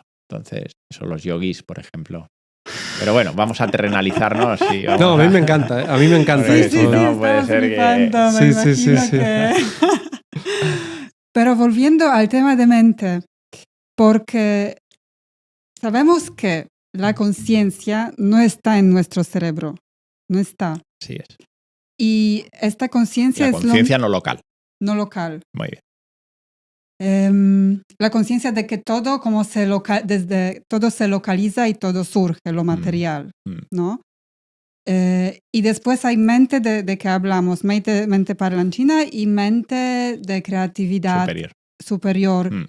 Esa mente superior y la conciencia no localizada es lo mismo. Tienen guardan relación, claro. Es decir, la conciencia... Al final tenemos que verlo como 3 estratos, ¿no? Para las personas que... para enseñarle a un niño de 6 años, ¿cómo lo haríamos? Pues le explicaríamos que hay 3 conciencias. Una conciencia universal, llámale Dios, le podemos llamar el nombre que queramos, amor, fuente. Esa conciencia universal tiene y proyecta una conciencia no local.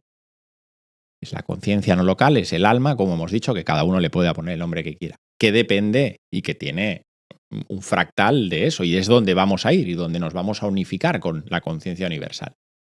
Y esa conciencia universal que emana la conciencia no local, de esa conciencia no local aparece la conciencia local, que esa sí que tiene pues vinculación, tiene una proyección evidentemente de la conciencia no local y tiene una relación pues con nuestros procesos cognitivos, intelectuales, etcétera, donde el cerebro pues también actúa como interfaz.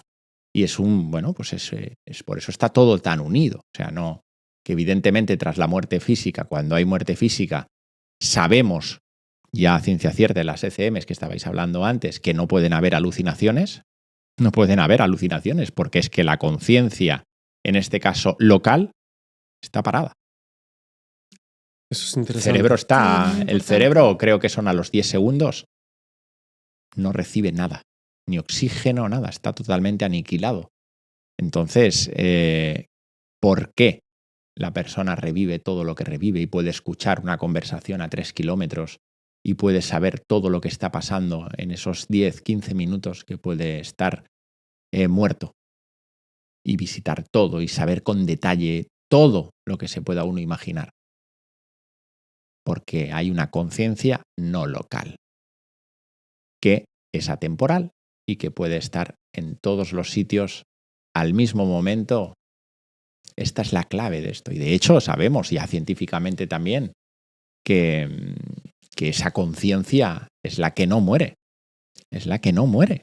¿Y cómo la ciencia lo comprueba? Porque muchas veces dices que está comprobado muy rigurosamente científicamente. Bueno, ya tenemos, por ejemplo, Pim Van Lommel ya publicó en The Lancet un estudio impresionante con 10 hospitales holandeses donde no recuerdo, pues muchos años que ya lo leí, pero creo que eran 300 y pico pacientes de muerte literal clínica, marcadas, registrada, y todos ellos volvieron a la vida y relataron absolutamente todo. Se han hecho estudios con Samparní. Aquí tenemos una gran amiga y que admiro profundamente, que es la doctora Luján Comas, que es una de las pioneras también en el campo de las experiencias cercanas a la muerte, en la que están haciendo un estudio muy grande a nivel mundial con muchísimos hospitales. Y bueno, pues este es un aspecto, pero bueno, luego están las experiencias en el lecho de muerte, que ese es otro campo de investigación tremendo, donde hay experiencias impresionantes. Experiencias científicas en el campo de la reencarnación, también hay muchísimas. Es que tenemos muchísimo material y cada vez más y más y más. Solo falta, primero, interesarse, estudiarlo, conocerlo. Pero abrirse. no es que la reencarnación no existe. Bueno, pues si te acercas al trabajo de Ian Stevenson, el doctor Ian Stevenson, con más de 3.000 pacientes vistos, niños todos, y en fin, documentado, todo, absolutamente todo. Entonces, bueno, uno se acerca y se da cuenta de que hay muchísimo material.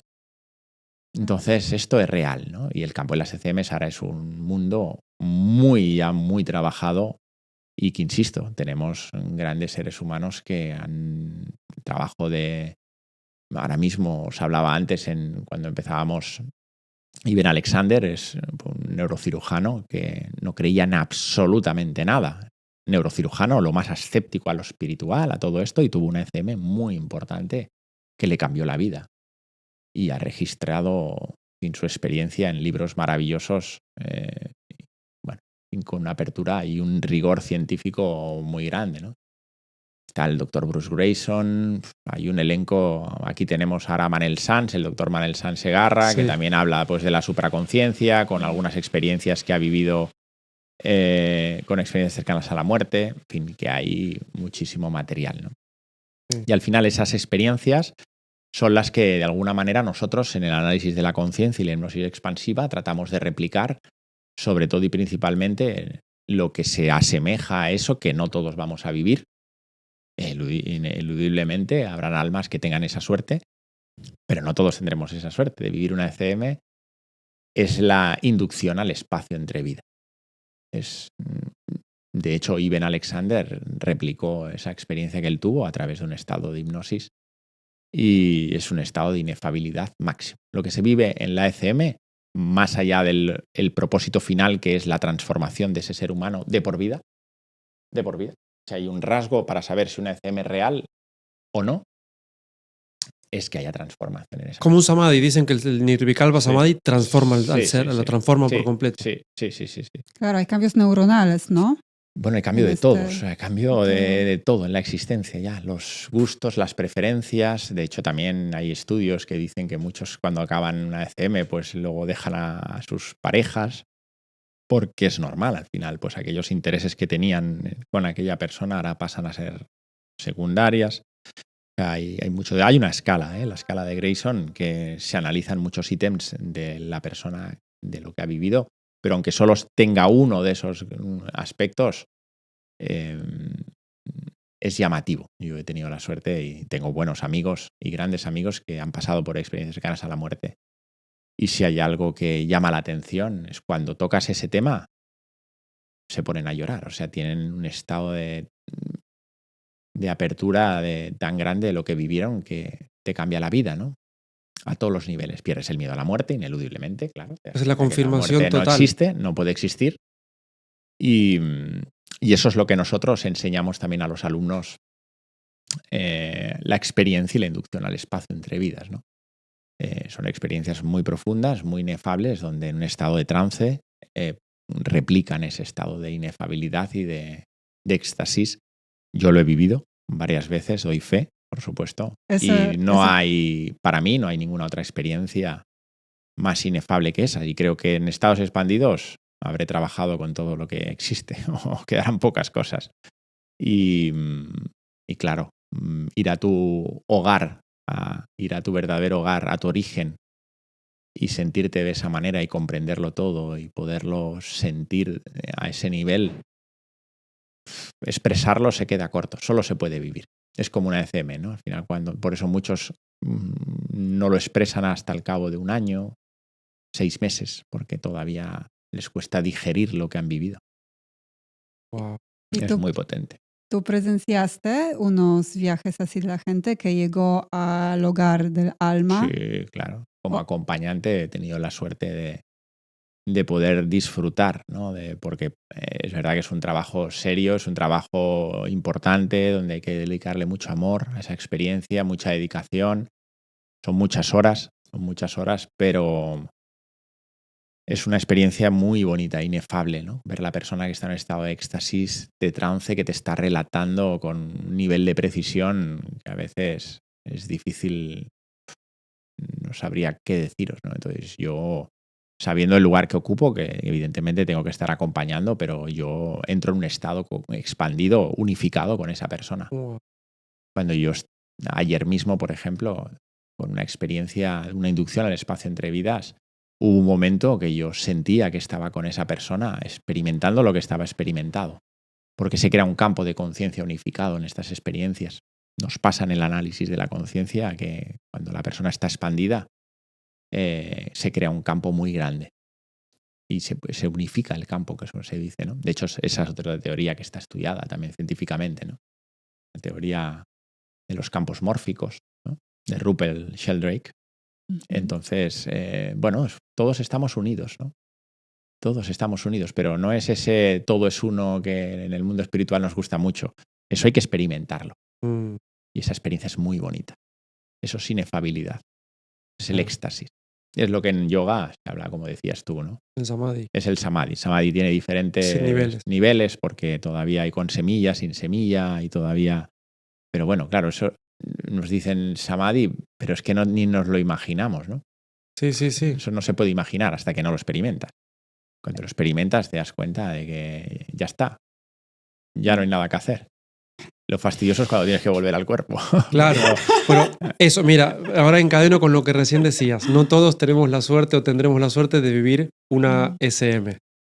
Pero al final, cuando dejemos el cuerpo físico, vamos a ir ahí. Efectivamente, como decías vos, en diferentes niveles. Si el alma está más evolucionada, va a ir a unas revisiones más potentes. Y si no, pero todos vamos a vivir. Todos vamos a vivir. El fin del sufrimiento lo vamos a experimentar todos. Ineludiblemente. Entonces eso es como que me da mucha tranquilidad y mucha paz. Pero si en este momento de la vida nosotros vamos llenando la lámpara de aceite, como decía Cristo Jesús, ¿no? Llena la lámpara, llena tu nivel de conciencia, lo que vamos a replicar en nuestro estado de conciencia cuando dejemos el cuerpo será diferente a otra persona que con su nivel de conciencia, que en esta encarnación, evidentemente por su evolución, haya vivido en lo terrenal, en su mundo, pues no va a ser lo mismo, evidentemente, no va a ser lo mismo. Y seguramente su viaje hasta llegar al verdadero hogar, que acabará llegando porque llegamos todos, ese proceso intermedio del que hablamos va a ser más largo, ineludiblemente, hasta que se dé cuenta. Pero todo es así, al final todo es evolución, todo es aprendizaje, ¿no? Sí, hay que, creo que también tener en cuenta que todo lo que estamos haciendo aquí tiene influencia en nuestra vida ahora y después. Y en nuestro futuro. Y en nuestro futuro. Los que creemos en el karma, bueno, es que suena hasta mal cuando digo creer. Es que no creo, es que sé que es eso, porque es una ley. No es que creo o no creo. Bueno, es una ley universal. Universal. Es una ley que rige la vida, ¿no? Y como lo rige la vida, que creas o no creas, te va a afectar igual. Claro. Es lo que yo decía en mi último libro, ¿no? Si crees, mejor, porque la tendrás más presente. Y si no crees, te van a dar igual. O sea, porque te va a afectar de la misma manera, ¿no? Entonces, pues las relaciones de causa y efecto tienen como tres aspectos, ¿no? Una relación de causa y efecto presente, que se dice, donde la acción y la reacción se vive en este momento de la vida. ¿Qué quiere decir? Que yo, por ejemplo, en este vasito, si yo ahora lo suelto, aquí hay una reacción que la estoy viviendo en este momento. Bien, karma presente. Sí. ¿Qué es lo que sucede cuando acumulamos karma de otras vidas? Que hemos podido hacer karma, generar una acción de daño a otra persona. En el análisis lo vemos, cuando somos victimarios y hacemos daño a los demás, en esta encarnación estamos recibiendo parte de esa reacción que nosotros generamos. Pero hay otro karma en el que yo ahora mismo estoy haciendo una acción y sus consecuencias no las voy a vivir ahora, sino que las voy a vivir en la siguiente encarnación. Pero eso depende si yo, por ejemplo, si hice daño a alguien, sí. en esta vida, después yo sufro daño de parte de alguien. Sí, puede ser que sea en esta vida o puede ser que esa reacción ante ese dolor que tú has generado por ley, porque al final no es ni bueno ni malo, la ley simplemente es un equilibrio. La ley del karma busca equilibrio. La acción, reacción, causa, efecto. Efecto, consecuencia, ¿no? O sea, todo es así en el universo, no, es que no solo en el ser humano. Entonces, posiblemente el daño que puedas hacer en esta vida a alguien, a lo mejor tiene sus efectos si las vivas en esta vida, pero a lo mejor quizás no las tengas en esta vida y te las lleves para la encarnación siguiente. De hecho, esto es muy, muy curioso porque en el análisis de la conciencia, cuando aparece algo que estemos trabajando, no lo sé, pienso en infidelidades o personas que tienen bloqueos con hombres, mujeres que tienen bloqueos con hombres o aspectos, bueno, de todo tipo. En el análisis de la conciencia trabajamos todo, porque la conciencia es todo. Desde un síntoma, desde un tal. Bueno, cuando aparece una persona en otra existencia donde nos hace daño, donde nos ha traicionado y tal, una de las cosas que hacemos es que, bueno, esa persona que le está generando en esa otra vida tanto daño y tanto sufrimiento, le decimos a través de un trabajo, mírale a los ojos a esa persona. ¿Te resulta familiar esa persona en esta vida? Lo que estás viendo, aunque sea de la Edad Media. Y muchas de esas personas te dicen, sí, es mi padre en esta encarnación, es mi sobrino en no sé cuánto. Y luego en el espacio entre vidas, cuando estamos arriba, una de las cosas que hacemos siempre es, o bien lo ve la persona al poco rato, o bien le decimos, ves a buscar a tu grupo de almas primarias, y allí se encuentra con el grupo de almas primarias, que son las almas más afines que hay, entre 20, 15, 20, 25. Y es muy bonito porque allí se da cuenta pues que no solo papá, a lo mejor, a veces pueden ser familia de sangre, no siempre, pero a veces también aparecen almas que en esta vida hemos tenido mala relación y es muy divertido. Y almas afines, por supuesto, pero eso es real, ¿no? Los pactos de almas son muy bonitos y son una de las herramientas más bonitas y más comprendidas que podemos tener en el espacio entre vidas para darnos cuenta de que la mayoría de cosas que nos suceden tienen que ver con pactos de alma y con ese karma, ¿no? De que, bueno, yo en esta vida te hice aquello, pues en esta seguramente vas a experimentar tú como víctima y no como victimario. Pero eso no significa... Quiero decir que eso lo que estás contando no es igual de moralidad. Sí, porque al final aquí venimos a vivir experiencias, aprender, evolucionar a través de eso. Claro. Entonces no significa que tenemos que ser buenos toda la vida y reprimirnos. No, claro. Sí, no. Aparte en el mundo espiritual hay un engaño muy frecuente, ¿no? Lo hemos descrito en el libro, que es el buenismo. Que vamos a hablar también. El buenismo es uno de los rasgos de engaño espiritual más grandes. Cuando una persona no entiende que la vida, por muy espiritual que seas, requiere de límites. Y si no sabes poner límites y te va bien todo y todo es perfecto, que sabemos que todo es perfecto, pero no todo es perfecto cuando no pones límites y te dejas avasallar o te dejas que los demás tomen las decisiones que tú tienes que tomar y por caer bien o porque eres muy espiritual, pues no pones la energía del no o del límite cuando corresponde, ¿no? Uno de los engaños frecuentes que suele haber en este campo. Es súper interesante todo lo que decís, sobre todo porque entonces el primer paso es dejar de crear karma. Claro. Dejemos de crear karma, primero que nada. O sea, yo creo que karma en el sentido de que al final cada acción es karma. O sea, ahora estamos aquí generando karma. Lo que no estamos pensando si va a ser bueno o malo. Hombre, entendemos que queremos que sea bueno, ¿no? Porque el mensaje que queremos dar es que este trabajo, lo que salga de aquí, no solo sea para el beneficio personal, sino que sea para el beneficio de todo el mundo, menos de todos los seres, ¿no? Aquí estamos generando una acción y va a haber una reacción. La vida funciona en generar acciones virtuosas, acciones que estén asociadas con un nivel de conciencia alto. Todo lo que tenga que ver con la conciencia, con nuestra alma. Hay virtudes que son propias del alma, el amor, no sé, el amor incondicional, ¿verdad? El respeto, la tolerancia, la compasión, la fraternidad. Y eso a nivel vibratorio también lo sabemos. El Dr. Hawkins nos regaló esos niveles de conciencia según el espectro vibracional, ¿no? Siendo la vergüenza la más baja en 20 y la iluminación en 700 la más alta. Y nos movemos en una acción vibracional al final. Según donde vibremos, estaremos colocados.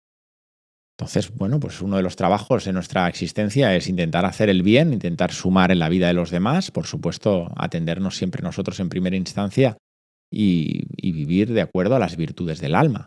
Y eso es generar karma en esa dirección. Eso será llenar la lámpara de aceite en buena virtud. Para mí eso es importante, venimos a eso. ¿Que nos equivocamos y a veces hacemos daño a los demás? Claro, por supuesto, estamos aprendiendo. Entonces hay que reparar eso, para eso está el perdón. El perdón no está como un medio de esclavitud, es una vía de reparación del alma.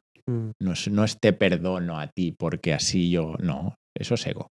Claro. O sea, yo me perdono a mí mismo y por supuesto te perdono a ti, pero me libero y te libero. Entonces, sí, que el perdón es, según Hawkins, claro. el perdón es la aceptación. O sea, el perdón es como la manifestación de la aceptación.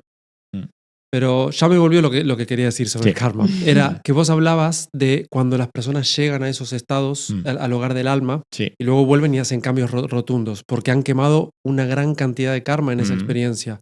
Por eso dicen que el Nirvikalpa Samadhi lo que hace es quemar mucho karma. Por eso la persona cambia radicalmente, rotundamente. Sí, al final, cuando hablamos de estos estados, para ponerle una etiqueta final es el amor. El paraguas de un estado expandido de conciencia, lo que hay ahí en esencia es amor, que es la esencia del alma, la esencia de la conciencia. Entonces el amor todo lo trasciende. Y donde hay amor, pero no un amor intelectual, no, un amor de verdad, un amor de unicidad, un amor de comprensión, un amor que va más allá de las formas, ¿no? Y claro, conectar con ese amor no es un amor terrenal, ¿no? Que aquí a veces tenemos la duda, bueno, hay que distinguir, ¿no? Lo que es el amor más pasajero, fluctuante del ego, de la físico, ¿no? Mental, emocional, apego, que no sé hasta qué punto eso es amor, y lo que somos de verdad en esencia, ¿no? Lo que es el hombre, la esencia, la existencia que está hecho de esa vibración tan alta de incondicionalidad. Porque todo aquello que es condicionado no es amor. No, es que yo te amo, pero cuando te pones el collar de ese color. O te amo, pero si te cortas el pelo de esa manera. Eso no es amor. Eso es querer. El querer va más asociado con el ego y el amor es la esencia, la chispa divina que todo lo recoge, que todo lo abraza y que todo lo ama. Esa es la conciencia, donde el frío y el calor se vuelven uno. El yin y el yang, ¿no? ¿No? Sí. Pero eso hay que, insisto, queda muy bonito para este podcast y como título, pero eso hay que vivir. Hay que vivirlo. No, o sea, claro, esto es espiritualidad para mí, es vivirlo eso, ¿no? Claro. Que no se quede esto en una palabra o en un título para un post de Instagram y que quede, bueno, pues que quede así, ¿no? En plan bonito, con una buena foto, sino que hay que vivirlo, experimentarlo. Exacto. Ese estado de inefabilidad y de éxtasis se puede experimentar. Y es más, se debería al menos una vez en la vida sentir esa experiencia de unión con el todo. Donde no hay fronteras, donde no hay cuerpos, donde da igual si eres hombre, mujer, perro, gato o un árbol. De hecho, hay experiencias muy bonitas. Yo las he tenido, con el análisis, con la hipnosis, de sentirme planta, de sentirme roca. Sí. Qué bueno. Y claro, o sea, te das cuenta que es un nivel de conciencia, ¿no? Y que también tiene pensamientos y que también... Es que la conciencia, es lo que digo, estamos en pañales. Estamos empezando y estamos explorando y estamos... Pero nos queda mucho como humanidad todavía para seguir avanzando y para conocer muy bien esta obra de arte llamada vida. Pero llegaremos. Estamos en ello. Claro que sí. Bueno, entonces yo un poco recogiendo todo lo que hemos hablado y de las vidas pasadas y de cuerpos que nos acabamos de enterar que tenemos y la profundidad de cómo funciona la karma y con la escala de Hawkins y de vivir esta vida lo más plenamente como podemos. Para la vida espiritual, para llevar la vida espiritual sincera y verdadera, empezamos por nosotros mismos, empezamos por observarse a uno mismo, no dejamos también este poder a otro, porque como bien dijiste, uno tiene que experimentarlo y para experimentarlo uno tiene que ponerse en estas circunstancias. Así es. Y unos son los estados expandidos de conciencia que vosotros con un gran trabajo que estáis haciendo, estáis descubriendo para nosotros, pero no es la única manera de vivir la vida plena y solamente hay que tenerlo en cuenta que están operando muchísimos planos en nuestra vida y se puede llegar con muchos caminos. Tú también estoy segura que has probado muchísimos caminos. Así es. Entonces, llegando a estos caminos, había un momento muy inspirador para ti que se te quedó en el corazón para siempre. Sí, siempre han sido en esos estados expandidos, ¿eh? Siempre han sido mensajes muy profundos, sobre todo en momentos donde he necesitado pues una confirmación. Han sido momentos quizás, pienso en un momento vital en relación a mi hija, muy intenso, pero muy intenso. Y en un estado expandido de conciencia recuerdo que la revelación fue muy clara, me ayudó muchísimo, ¿no? Y a veces de lo intelectual sí que lo sabemos, ¿verdad? Como decíamos, pero hasta que no entra a un nivel más alto, me acuerdo que era confía que todo saldrá bien. Sí. Yo creo que eso, mira, todavía se me ponen los pelos de punta. Y son en esos momentos donde uno puede llegar al alma y entregarse al alma, ¿no? Entregarse a la conciencia es saber que todo tiene un sentido, que todo tiene un propósito, que a pesar de que hayan experiencias que duelen mucho, pero que tienen un sentido profundo y un para qué para nuestra alma. Y a mí esa, sin duda, la llevo, y cuando tengo momentos, como todo ser humano, me acuerdo de ese anclaje de confía que todo saldrá bien, ¿no? O sea que me quedaría con ese momento, ¿no? Inspirador. Sí. Gracias. Gracias a vosotros. Gracias. Yo creo que un momento ahora, muy rápido para pensar, más inspirador, era cuando estaba en Vipassana. Y siempre para comer salía a un jardín pequeñito que está ahí cerca de Barcelona, con una vista a la montaña. Y estaba simplemente sentada comiendo y me di cuenta que como que todo estaba quieto, estaba silencioso.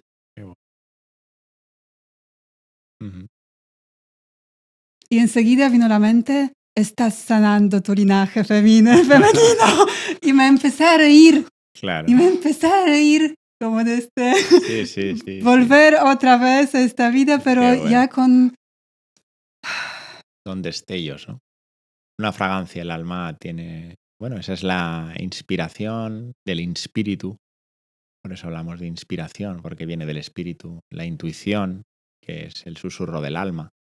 Y bueno, pues hay que ir poco a poco, llegando cada vez más a ese lenguaje.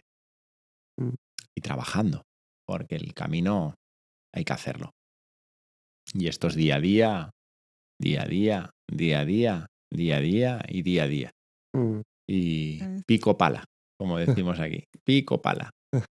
Constancia, compromiso y perseverancia. Y las grandes almas tienen grandes retos. También lo he visto. Y lo veo diario con muchas personas. Y veo muchas historias muy, muy potentes. Y siempre lo que veo detrás allí es esta alma debe tener una grandeza muy grande para vivir estas experiencias que está viviendo. Qué bonito. O sea que el camino del alma no es happy flower. Es trabajo constante. Hay que trabajar y gracias a las experiencias que las vemos duras a priori en lo terrenal, pero para el alma tienen un impulso para su evolución muy grande. Muy grande. Porque las experiencias livianas, donde solo hay placer y bienestar, al alma le interesan muy poco. Cuando dejemos el cuerpo nos daremos cuenta de todo eso. Donde vamos a sacar partido, donde vamos a sacarle jugo, sobre todo son a experiencias profundas, a ese nivel de comprensión, de integración, de seguir en el camino a pesar de que haya momentos pues intensos, confiar en la vida, aceptar, entregarse a la vida, sabiendo que hay un propósito muy grande, ¿no? Que articula nuestro propósito individual y que siempre digo en todos los trabajos de expansión de conciencia, cuando siempre empiezo por la misma expresión y es hágase tu voluntad, ¿no? Que la vida nos atraviese, ¿no? Que sea Dios, la conciencia universal, cada uno lo que quiera ponerle, ¿no? Hágase tu voluntad. Y seamos medios, ¿no? Canales. Así lo veo yo. E intento, humildemente en mi día a día. Pero hay que seguir, ¿no? Caminar. Confiar y no te canses de confiar. Sigue caminando. Caminando se hace el camino, sin objetivos, sin nada. No hay que llegar a ningún sitio, ni samadhis, ni nada. Camina, paso a paso. Suma. Levántate. Suma la vida de los demás. Y camina, paso a paso.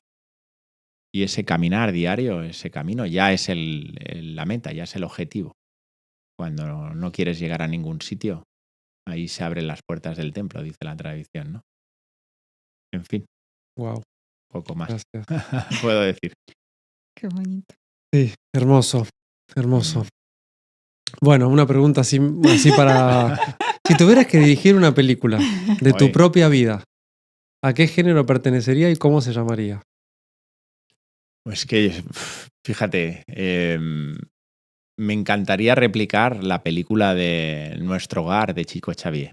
Como soy un enamorado del espacio entre vidas, volvería a replicar la película Nuestro Hogar.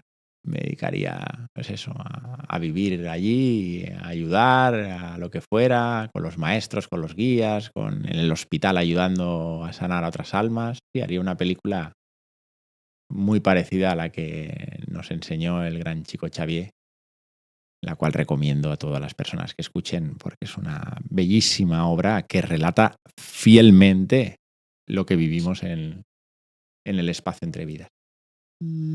Wow. Me dedicaría a eso.